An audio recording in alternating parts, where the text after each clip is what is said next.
جدما کو راؤول و فیدل کاسترو تفگریا گوریلایا دیکتاتور شوپاند و حکم دیکتاتوری هلبشاند و لسال 1959 هات سر حکمی. جهنگی ورا کوبا و کاسترو بون یک ناو. فیدل کاستروی دستحالات کر کمونیسم و 5 سالان دوم کر حتی سال 2008 و لسال 2016 چو بردلوانیا خوده. پشتیوی برایوی راؤولی جهوی گر و بی ریبری کوبا.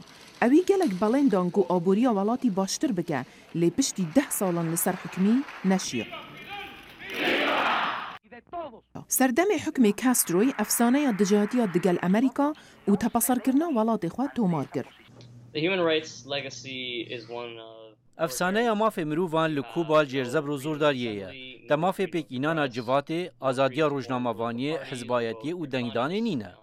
بسیار اوکو اری پشتی نمانا دستحالات فیدل کاستروی او یک وی بگوهره یا جی تفگره بره یا کمونیست وی دیسان حکمی بگه جبرکو پیلان راؤول کاسترو اونکو هر بمینه سروک پارتیا کمونیست. ام دی بری خود دینه حتی دمک دی کانی اف دستحالاته دی چه بگه لی از نگش بینم کو پشتگیریک بهز دیش آلی حکومتا کوبا و هبه جبو باشتر کرنا مافی مروفان. ریوبریا ترامپی چونا براک اوباما سروک پیشی امریکا جبو کوبا باشگو خستیه. جبروی چنده واشنطن نگلک گجبینه لسر گهورینان لکوبا. مدوید ام کوبا یک آزاد و دموکرات ببینین. ام ده چافدریه بکین لی به تمامی نگجبینین جبرکو اوه پروسه که دموکراتیه. نفشکی نو ی ریبران وی لکوبا رابیه لی برجنگین ریکا که نو ندیارن.